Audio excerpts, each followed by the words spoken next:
Perde. A gente entende que perde a qualidade de dependente. Ele só não vai perder se a emancipação for decorrente da colação de grau em curso de nível superior. É expresso na IN. A IN ainda que inválido. Beleza? Vamos lá.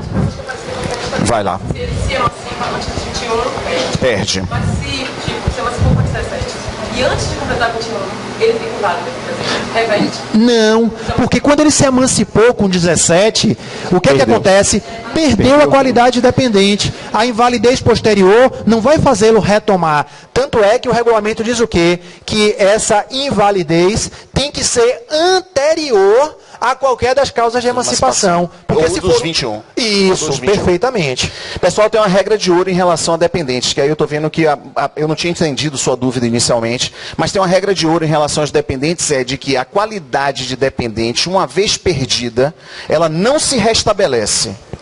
Uma vez perdida aqui, aí foi o seu caso que ficou bem bacana. O cara ficou antes dos 16, antes dos 21 anos, ele se emancipou, e antes dos 21 ele ficou inválido. Não, ele já perdeu a qualidade de dependente. Ok? Diga. Assim, lendo a lei seca, não é? Vamos lá. Porque a dúvida permanece. Considerando que o conteúdo programático do mundo digital não consta que na legislação tem lá determinados casos de extinção da cota de aposentadoria volante. De pensão por morte. E também tem lá que a condição de dependente só tem que ser comprovada no momento da habilitação daquele dependente. Então, se no momento daquela habilitação ele é dependente, ele tem 19 anos, por exemplo, e após isso... Você quer dizer o seguinte, ele não tinha se emancipado quando surgiu o direito ao benefício, aí ele passa a receber o benefício, no meio do caminho ele se emancipa. Ele continuaria recebendo? Aí é aquela história, se você olhar, se você considerar especificamente o texto da lei, na redação que está vigente hoje... Com a 13.135... Isso, ele não perderia, tá certo? Considerando o que está no texto da lei hoje. Mas a gente entende o seguinte, ó, e aí acho que estão acontecendo muitas alterações, tá certo? E a coisa ainda está um tanto quanto confusa. É um pouco o que está acontecendo agora com a questão do prazo de recolhimento do doméstico, que de repente está lá na lei, claro que é pós-antecipado, e agora sai uma portaria interministerial dizendo que é antecipado. Então, assim, se você me pergunta, bom, rigorosamente falando, como é que está na lei hoje? Bom, na lei não tem essa previsão de perda, você está certo. Agora, na verdade, o que eu acho é o seguinte, ó, até é interessante porque isso tem... Eu me lembro que eu vi que uma coisa que Bruno falou lá no grupo que eu acho interessante. A gente está resolvendo uma série de questões na internet, eu vejo diariamente, assim, vocês colocam lá muitas questões, mas, gente, quando a gente olha as questões feitas pelo CESP, tá? Elas costumam... Eu brinco sempre, às vezes, em aula, dizendo assim, gente, acredite, o cara que está fazendo a prova, ele sabe menos do que você. Então, ele vai menos no detalhe. Então, primeiro, eu não acredito numa questão CESP nesse conteúdo, tá certo? Por quê? Porque as questões CESP terminam que elas são um tanto quanto mais genéricas, acho difícil que ela entre num detalhe como esse, até porque seria uma questão, sem dúvida, que geraria, digamos assim, bastante discussão. Ficou claro? Até a própria dá o detalhe. Isso, e nesse ponto ainda não foi modificada, né? E depois tem uma outra observação do que ele falou, que é o seguinte, olha, em prova não cai IN, mas na prova que a CESP realizou para o INSS em 2008, cobrou IN. A gente espera que não cobre. Na verdade, não assim, cobre. estava no edital... Mas se depois, você pega as questões da prova... Você responde com decreto. Você responde com decreto, com a lei. E até essa é uma dúvida muito comum. Que a galera, e aí, leio a IN. Eu digo, pelo amor de Deus, não faça isso, você vai ficar maluco.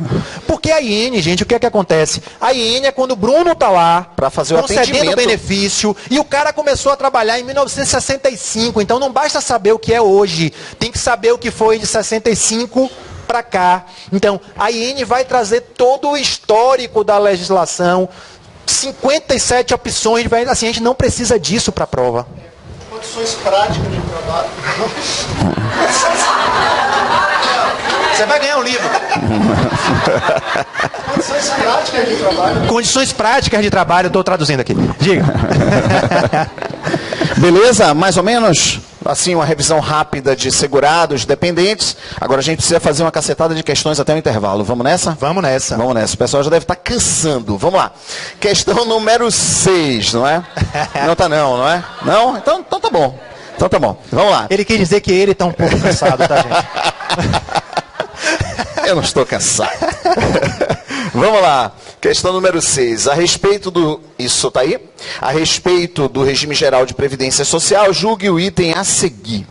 A pessoa física que presta serviço no Brasil, a missão diplomática ou a repartição consular de carreira estrangeira e a órgãos a ela subordinados é segurada obrigatória da Previdência Social na qualidade de empregado. Verdadeiro ou falso?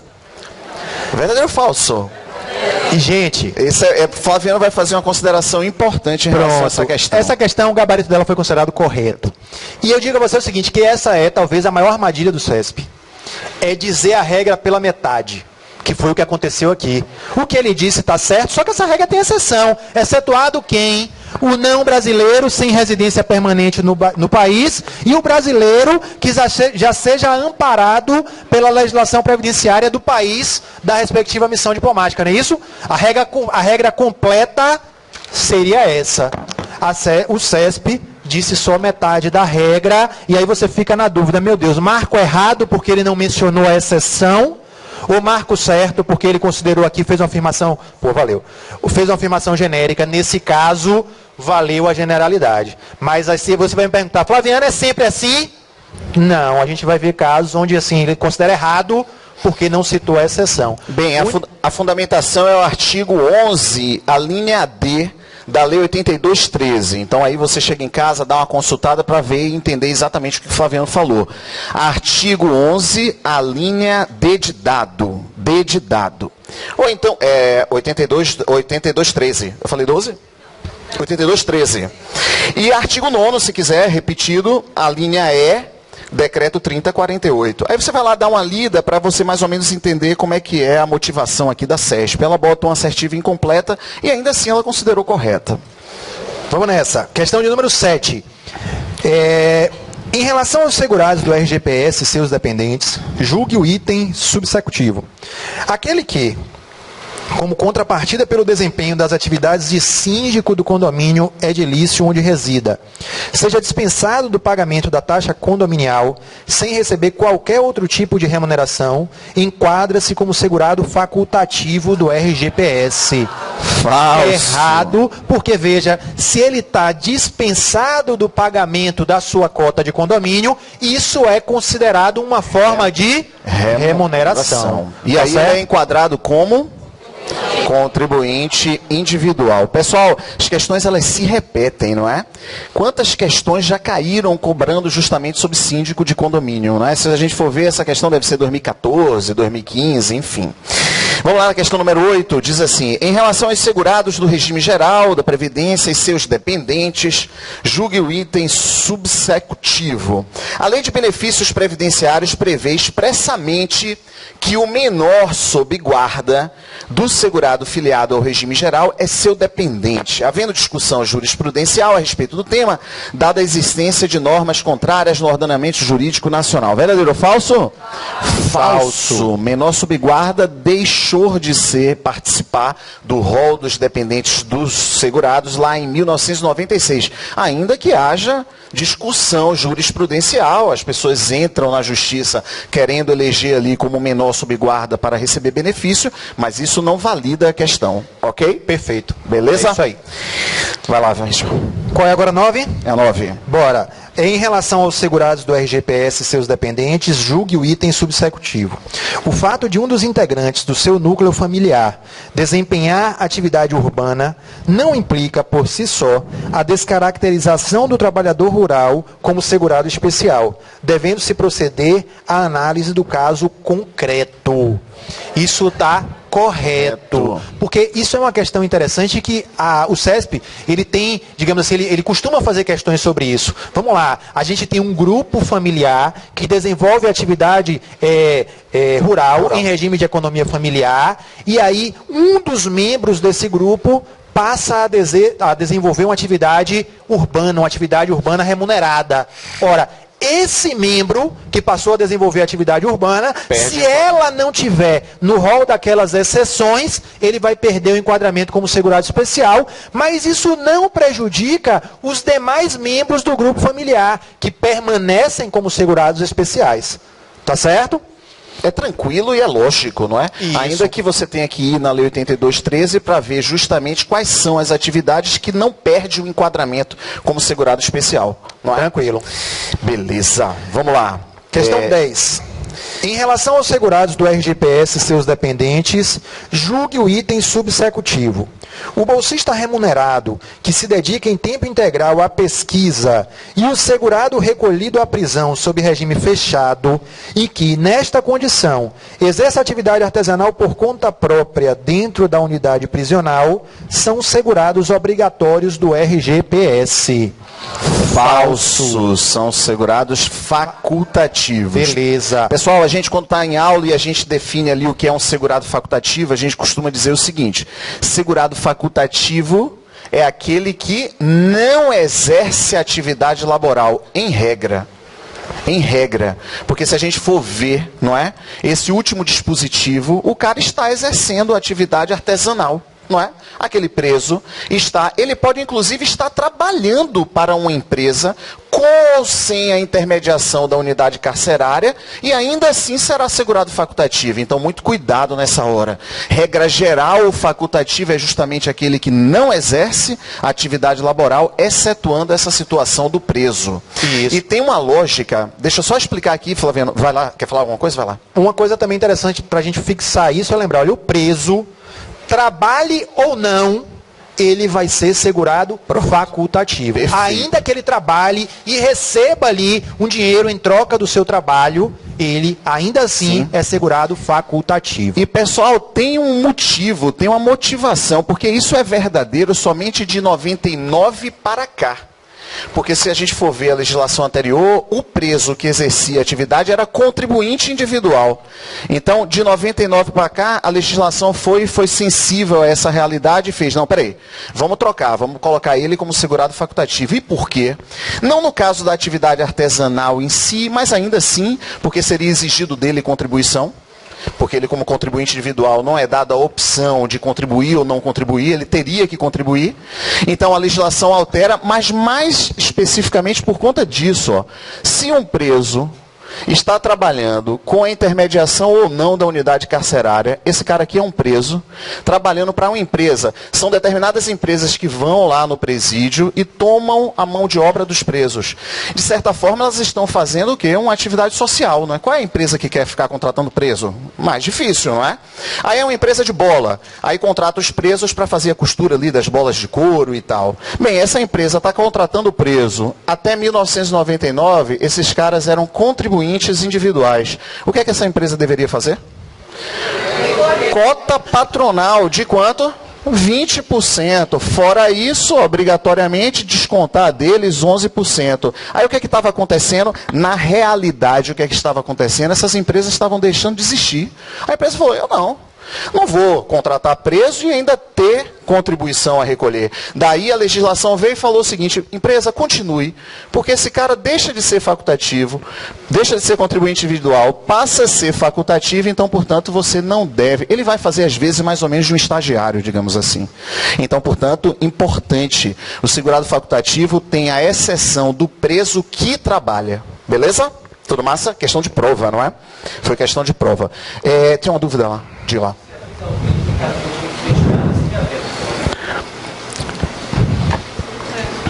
Como é que está a disputa? Não, nesse ponto, não. A questão do regime fechado ou semiaberto, a legislação menciona isso lá para o direito dos dependentes ao recebimento do auxílio reclusão.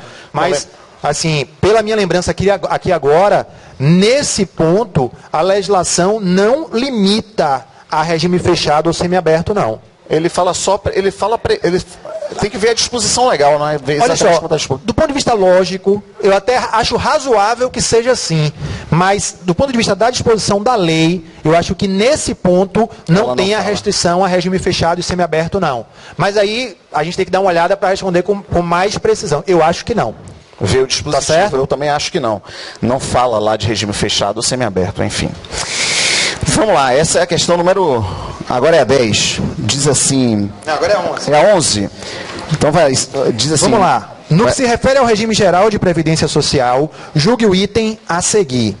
É presumida, por força de lei, a dependência econômica dos pais do segurado para fins de atribuição da qualidade de dependentes. Facílima, né? Tranquilão. Facílima, né? Muito fácil, né? Então vamos lá, questão número 12. Questão número 12 é a última desse bloco.